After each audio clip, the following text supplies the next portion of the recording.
तो हेलो दोस्तों, जैसा कि आप सभी को पता है कि अवकल समीकरण चैप्टर चल रहा था और अवकल समीकरण में अपन ने 4 लेक्चर्स कंप्लीट कर लिए थे, जिसमें हम लोगों ने एक्सरसाइज कंप्लीट कर ली थी। आज हम 9.4 एक्सरसाइज जो है उसको हम डिस्कस करेंगे।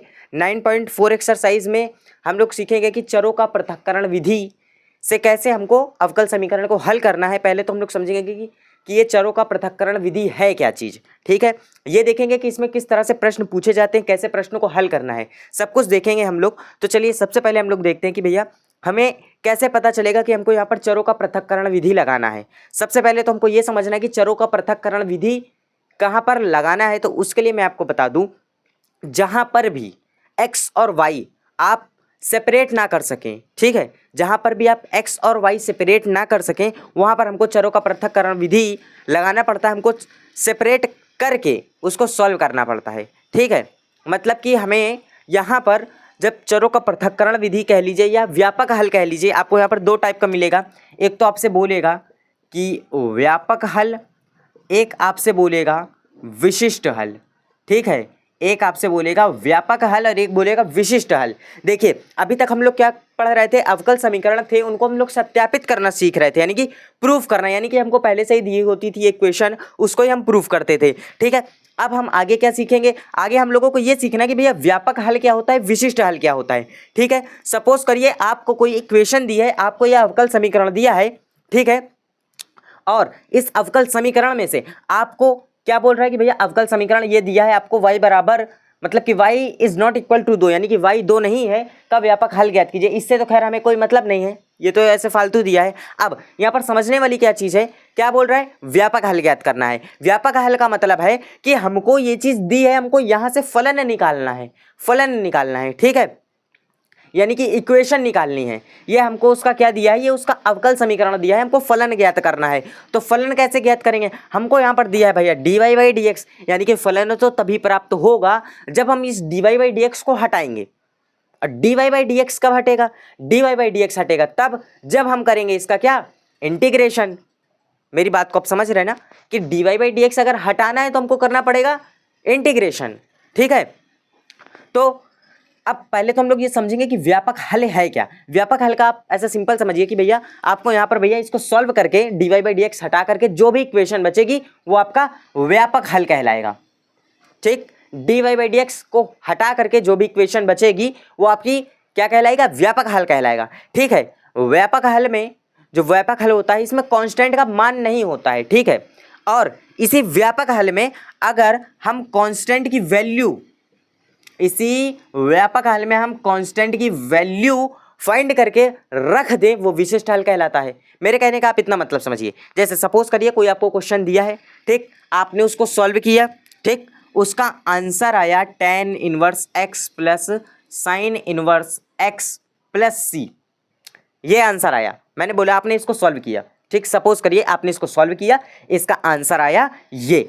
मैंने कहा ठीक है, तो ये इसका क्या कहलाएगा, ये इसका कहलाएगा व्यापक हल, ये तो इसका कहलाएगा व्यापक हल। भाई जनरल सी बात है, आपको क्वेश्चन में ही दिया होगा, आपसे बोलेगा कि भैया इसका व्यापक हल निकालो, आपने निकाल दिया। अच्छा, जहां पर विशिष्ट हल की बात आएगी वहां पर क्या होगा कि वहां पर आपको क्वेश्चन दिया होगा, क्वेश्चन के साथ साथ आपको दे दिया जाएगा x बराबर 0, x बराबर 0 और तथा और y बराबर 1 ऐसे दिया होगा, ठीक। तब आपको कुछ नहीं करना, जो व्यापक हल आएगा इसी में आपको x और y की वैल्यू रखनी है, x और y की वैल्यू रखनी है। अच्छा, जैसे कि मैंने बोला कि अच्छा x बराबर 0 दिया है और y बराबर 1 दिया है। अच्छा, यहाँ पर y का तो कोई मतलब ही नहीं है, तो y का मान तो रखा नहीं जाएगा, बचा क्या यहाँ पर x बचा। अच्छा, जब आप यहाँ पर tan इनवर्स 0 x की जगह पर 0 रखेंगे, साइन इनवर्स x की जगह पर 0 रखेंगे प्लस c।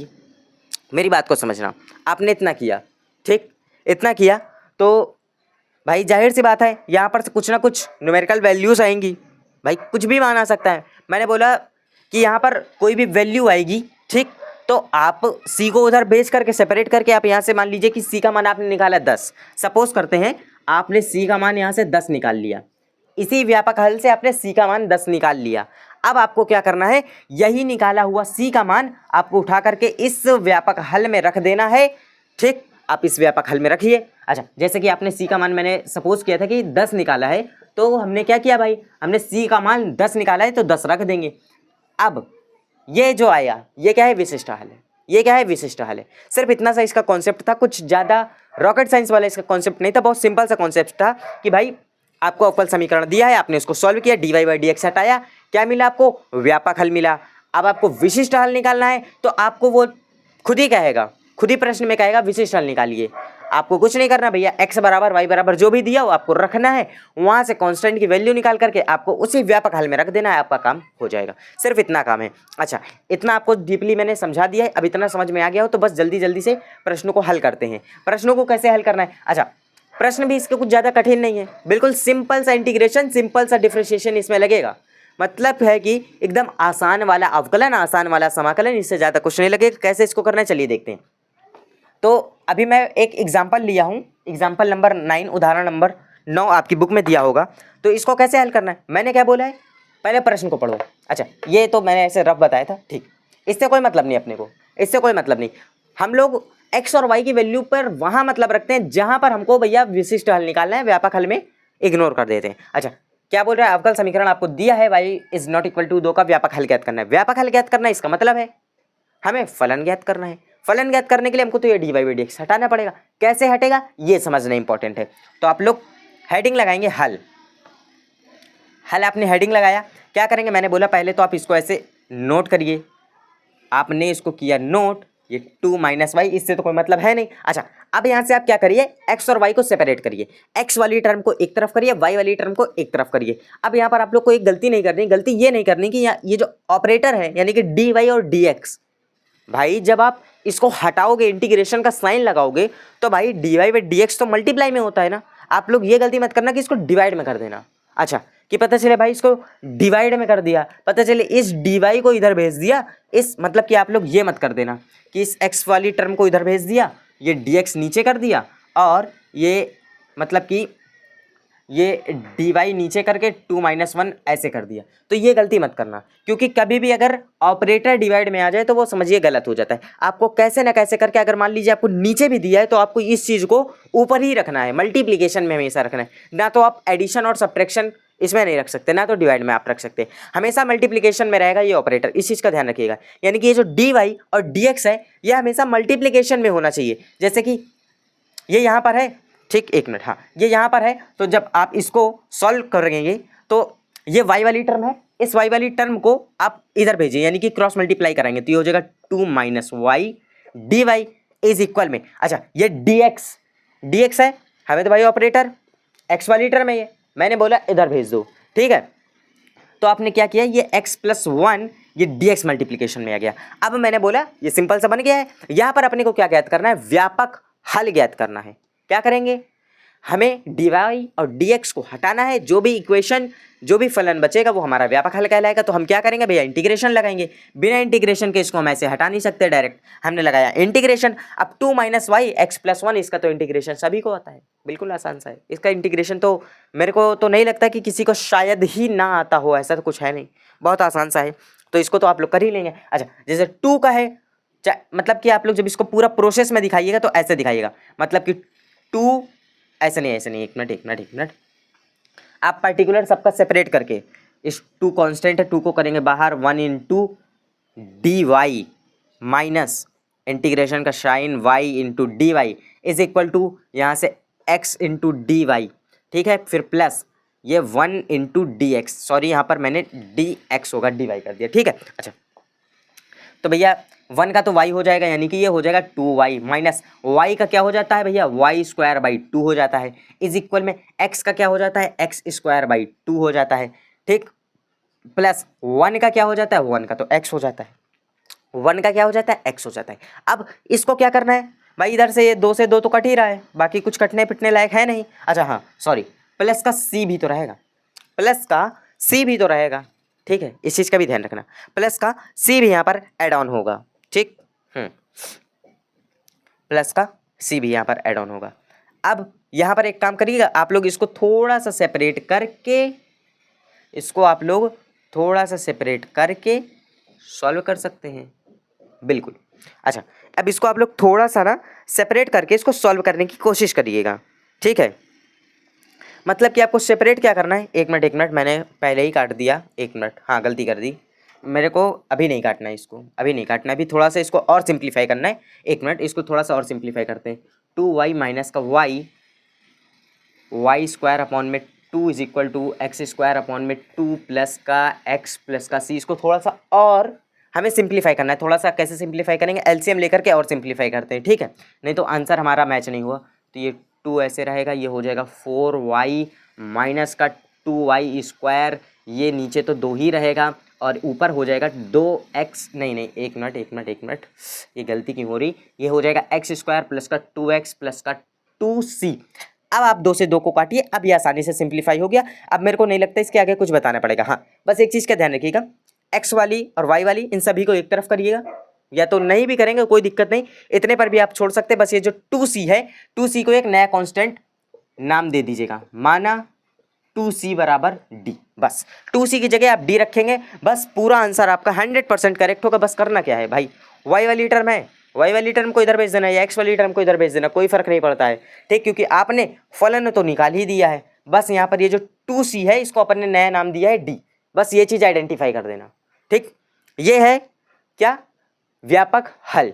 समझ में आ गया होगा मेरे को तो लगता है कि व्यापक हल क्या होता है, विशिष्ट हल क्या होता है। मैंने सारे डाउट्स क्लियर कर दिए, कैसे करना है, dy/dx क्यों हटाना जरूरी है, व्यापक हल किसे कहते हैं, विशिष्ट हल किसे कहते हैं, x और y का मान दिया हो तो उसका क्या करते हैं, सब कुछ मैंने डाउट एकदम क्लियर कर दिया है। अच्छा ठीक है, तो अब अपन लोग देखते हैं, अगर कोई एक आध एग्जाम्पल और होता है तो उसको देखते हैं, नहीं तो फिर उसके बाद एक्सरसाइज को सॉल्व करना है, कोई दिक्कत नहीं। तो ठीक, एक एग्जाम्पल और है, इसको स्क्रीनशॉट कर लीजिए, मैं एक एग्जाम्पल आपको और अच्छे से करवा देता हूँ, ठीक है।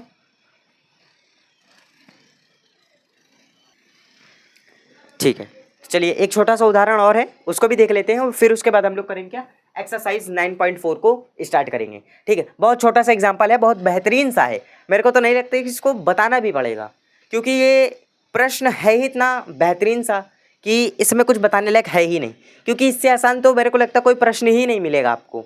बहुत सिंपल सा उदाहरण है, इसको भी देखते हैं। अच्छा, सबसे पहले अपन ने क्या देखेंगे भैया, इस प्रश्न को पढ़ेंगे, प्रश्न में बोल क्या रहा है, प्रश्न को तो पहले समझ ले कि प्रश्न में कह क्या रहा है, करना क्या चीज़ है, ये तो हमें क्लियर हो जाए ना। तो सबसे पहले देखेंगे, बोल रहा है अवकल समीकरण। अच्छा, dy/dx 1 प्लस, अच्छा इतना तो क्लियर ही हो गया होगा कि अवकल समीकरण कहते किसको हैं, अवकल समीकरण होता क्या है, क्या चीज़ दिख जाए तो अपन को पता चले कि ये अवकल समीकरण है, इतना तो क्लियर हो गया होगा ना। तो बस अगर देता भी है अवकल समीकरण, नाम नहीं भी देता है तो कोई फर्क नहीं पड़ेगा ना, इतना तो क्लियर हो जाएगा ना कि भैया अवकल समीकरण है कहाँ, ठीक। अच्छा, ये दे दिया आपको, का व्यापक हल ज्ञात कीजिए। वैसे ज़्यादातर देता ही है, ये अवकल समीकरण लिख के ही दे देता है, ठीक है, कि अवकल समीकरण है, ठीक है, नहीं तो आप लोग कंफ्यूज हो जाएंगे, ठीक। अच्छा, तो इसमें करना क्या है, अपने को व्यापक हल ज्ञात करना है। मैंने अभी अभी बोला, क्या बोला, व्यापक हल ज्ञात करना है। अभी एक क्वेश्चन कराया है, बस वैसा ही करना है, बिल्कुल सिंपल सा क्वेश्चन है। करना क्या है इसमें, हमें व्यापक हल ज्ञात करना है, यानी कि फलन ज्ञात करना है। फलन ज्ञात करने के लिए मैंने क्या बोला, पहले तो इसको सेपरेट करो, x को एक तरफ करो, y को एक तरफ करो, और ये जो dy है dx है, ये फालतू का लगा हुआ है, इसको हटा दो, इसको हटा दो, क्योंकि इसकी कोई ज़रूरत नहीं है अपने को। इसको जब आप हटा दोगे, सिंपल सी जो भी इक्वेशन बचेगी क्या कहलाएगी, व्यापक हल कहलाएगी। अच्छा, इसी में अगर विशिष्ट हल पूछ लेता तो आपको भैया x और y का कुछ ना कुछ मान दिया होता, x y का कुछ ना कुछ मान देगा, तो जो व्यापक हल आएगा उसमें मान रखो, कांस्टेंट की वैल्यू निकालो और वही कांस्टेंट की वैल्यू उठा करके व्यापक हल में रख दो, विशिष्ट हल कहलाएगा। बिल्कुल सिंपल सी बात है, इसमें कुछ ज़्यादा रॉकेट साइंस और दिमाग खर्च करने की कोई भी ज़रूरत नहीं है, एकदम सिंपल सा समझो, बहुत आसान सा है। तो इसको करते हैं, बहुत सिंपल सा है। क्या करेंगे, सबसे पहले तो अपन लिखेंगे dy/dx 1 plus y square 1 plus x square, ठीक। क्या मैंने बोला, एक्स वाई थोड़ा सेपरेट कर लेते हैं, इसको सेपरेट कैसे करना है। अच्छा, तो dx और dy मैंने क्या बोले, ऑपरेटर हैं, मल्टीप्लिकेशन में रहेंगे और हमेशा ऊपर रहेंगे, नीचे नहीं रहेंगे, ना तो सब्ट्रैक्ट ना तो एडिशन, मल्टीप्लिकेशन में रहेंगे और ऊपर ही रहेंगे। ये बोलते मेरे को ऊपर रहना ज़्यादा अच्छा लगता है, तो मैंने क्या बोला, कोई दिक्कत नहीं, ठीक है, इसको ऊपर ही रखते हैं। तो यहाँ पर तो यह है ही, अब यहाँ पर कोई भी चीज़ आएगी तो मल्टीप्लिकेशन में आएगी। अच्छा, यहाँ से जब कुछ भी आप भेजेंगे, क्रॉस मल्टीप्लिकेशन तो आता होगा ना, बस भेज के देखो इसको, ये वाली टर्म। अच्छा, एक मिनट, अच्छा, ये गलती मत कर देना, पता चले क्रॉस मल्टीप्लाई, अब मैंने बोला कि हाँ क्रॉस मल्टीप्लाई तो आता है, तो ये मत कर देना कि भाई ये dy है 1 प्लस का एक्स स्क्वायर उधर भेज दिया, ठीक। इंटीग्रेशन तो कर दोगे उसका, इंटीग्रेशन तो कर दोगे, पता चले उसका आंसर ही गलत हो जाए। तो ऐसा बिल्कुल मत करना। यहाँ पर थोड़ा सा दिमाग लगाना पड़ेगा भाई आपको। क्या करना पड़ेगा, डी वाई दिख रहा है ऊपर, रहने दो इसको, ये वाला वाई है ना। अरे यार ये ऊपर से आएगा तो नीचे ही तो जाएगा, जाने दो इसको नीचे। नीचे जाने में क्या फ़र्क पड़ता है, अपने को तो डी वाई को हमेशा ऊपर रखना है ना। और यहाँ से इस डी एक्स को ऊपर भेज दो, बस इस एक्स को छोड़ दो और इस डी वाई को छोड़ दो। अरे मतलब कि इसको आपस ही में चेंज कर दो। ऐसे देखो, ये डी वाई को ऊपर रहने दो, ये 1 प्लस का वाई स्क्वायर ऐसे छोड़ दो, इस डी एक्स को उधर भेज दो, क्योंकि ऑपरेटर है इसको तो हमेशा टॉप पे रहना है। बस सिंपल सा। इसका क्या मैंने बोला, डी वाई और डी एक्स को हटाना है, हटा दो। अब ये तो मेरे को नहीं लगता है कि मेरे को बताना चाहिए, लेकिन फिर भी मैं बता देता हूँ कि यहाँ पर क्या करना है। साफ साफ दिख रहा है 1/1 plus y square tan square y, वो sorry tan inverse y, 1/1 plus का एक्स स्क्वायर क्या होता है, टेन इनवर्स एक्स। सिंपल सी बात है, बस लिख डालो। क्या लिखोगे, टेन इनवर्स वाई। अच्छा यहाँ पर एक्स वेरिएबल है तो एक्स लिखोगे, वाई है तो वाई लिखोगे। कोई वेरिएबल में तो कुछ है नहीं कि नहीं 1/1 प्लस का x square tan inverse x ही होता है। भाई जेड वेरिएबल आ जाए जेड कर दो, कोई दिक्कत नहीं। इज इक्वल में टेन इनवर्स एक्स प्लस का सी, क्या आ गया, ये फलन आ गया, बस काम खत्म। ये फलन आ गया, ये ठीक है। ये क्या है, ये फलन है, ये फाइनल आपका आंसर है, ठीक है। तो ये उदाहरण मेरे को लगता है अच्छे से क्लियर हो गया होगा, इससे तो और अच्छे से क्लियर हो गया, क्योंकि ये आसान भी था, सिंपल भी था और कुछ इतना टफ भी नहीं था ये एग्जाम्पल, ठीक है। तो ये अगर क्लियर हो गया हो तो मैं आपको बता दूं कि ये जो एक्सरसाइज 9.4 बहुत इंटरेस्टिंग, और हाँ इंटरेस्टिंग तो इतनी ज़्यादा है कि आखिरी में आते आते तक में आप, मेरे को नहीं लगता कि आप लेक्चर भी पूरा वॉच करोगे।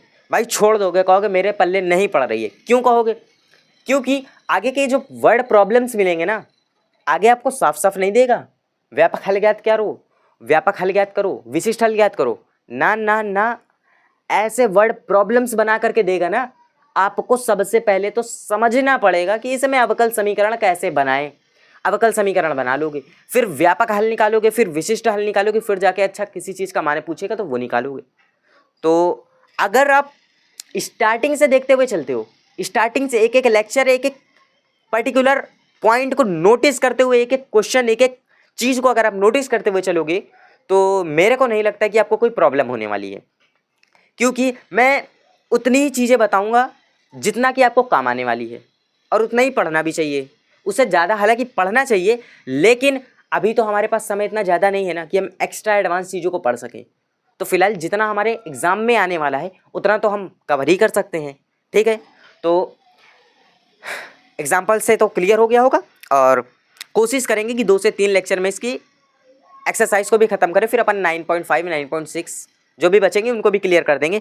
और आगे तो समघाती अवकल समीकरण है, हाँ आगे समघाती अवकल समीकरण है, फिर रैखिक अवकल समीकरण है, बहुत सिंपल से है। मेरे को लगता है आज ये 5वां लेक्चर है, 10 लेक्चर में पूरे चैप्टर कंप्लीट करा दूंगा, और मुश्किल से सिर्फ 2 दिन का इंतजार करिए, सिर्फ 2 दिन, मॉर्निंग इवनिंग दोनों टाइम लेक्चर्स चलेंगे, और एकदम आसानी से बहुत जल्दी ही मैं कंप्लीट करा दूंगा, कोई दिक्कत नहीं। ये थोड़ा सा एक हफ्ता नहीं प्रॉपर वीडियो आई होगी तो उसके लिए भैया सॉरी, क्योंकि हम थोड़ा सा बाहर गए थे काम से, इसलिए प्रॉपर वीडियोस नहीं आ रही थी। अब से रेगुलर वीडियोस आएंगी जब तक कि आपके एग्ज़ाम स्टार्ट नहीं हो जाते और जब तक कि आपके एग्ज़ाम ख़त्म नहीं हो जाते, ठीक है। चलिए, तो बहुत हो गई बात, अब हम लोग एक थोड़ा सा देख लेते हैं, वो एक्सरसाइज को भी देख लेते हैं क्या एक्सरसाइज में है। तो बिल्कुल देखते हैं भाई, एक्सरसाइज में ऐसा कुछ फ़िलहाल है नहीं। इसको करते हैं इरेज, और एक्सरसाइज के थोड़े से कुछ प्रश्नों को नज़र देख लेते हैं, नज़र भर के क्या देखने में क्या जा रहा है। तो पहला क्वेश्चन तो मैं नहीं करवाऊँगा, ठीक है। पहला क्वेश्चन मैं नहीं करवाऊँगा, दूसरा क्वेश्चन करवाऊँगा। अबे पहला क्यों नहीं करवाऊँगा ये मैं नहीं बताऊँगा कि करवाऊँगा क्यों नहीं, बस मन नहीं मेरा करवाने का इसको, तो क्योंकि ये प्रश्न बहुत ही ज़्यादा मज़ेदार है। ये प्रश्न मैंने छोड़ दिया, अगर कहोगे तो हिंट बता दूंगा, कोई दिक्कत नहीं बताने में मेरे को, ठीक है। हालांकि वैसे मेरा तो मन नहीं है कि इसको मैं करवाऊँ। ये प्रश्न ही इतना आसान सा है कि इस प्रश्न को न जाने आप लोग कितनी बार किया होगा, और क्या इसको कितनी बार किया होगा, सही है बात। 1 मिनट, प्रश्न लिखने में थोड़ा सा समय लगेगा, बस 2 मिनट, ख़त्म। अच्छा, दूसरा नहीं बताने के लायक है, फिर भी बताऊंगा। पहला बताने के लायक है लेकिन फिर भी नहीं बताऊंगा। क्यों नहीं बताऊंगा भाई? इसको तो प्रतिलोम त्रिकोणमिति फलन में भी सॉल्व किया होगा भाई इस चीज़ को, तो यहाँ भी कर लो, एक थोड़ा सा तो काम कर ही सकते हो भाई। cos 2x फॉर्मूला लगेगा, लगा दो, कोई दिक्कत नहीं भैया। 1 प्लस का 2 साइन इनवर्स x अपॉन में 2, 2 cos स्क्वायर x अपॉन में 2 माइनस 1, यही वाला फॉर्मूला लगेगा। 1 से 1 कटेगा, साइन इनवर्स x अपॉन में 2, मतलब कि फाइनली आपका यहाँ पर बचेगा क्या? tan स्क्वायर x अपॉन में 2, tan इनवर्स x अपॉन में sorry tan square x upon में 2 बचेगा यहाँ पर। ठीक, यहाँ पर आपका बचेगा क्या? tan इनवर्स x अपॉन में 2 बचेगा। एक मिनट, tan इनवर्स स्क्वायर, हाँ, tan स्क्वायर x अपॉन में 2 बचेगा। इसके बाद तो मेरे को लगता है कि आप लोग कर ले जाएंगे। अरे इसको लिख लेना भाई, sec स्क्वायर x अपॉन में 2 माइनस का 1, बस। ठीक है, 1 मिनट, ठीक, सॉरी 1 मिनट, हाँ।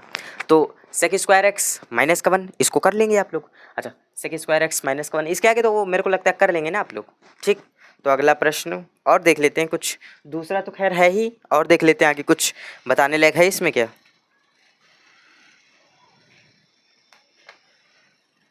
अच्छा,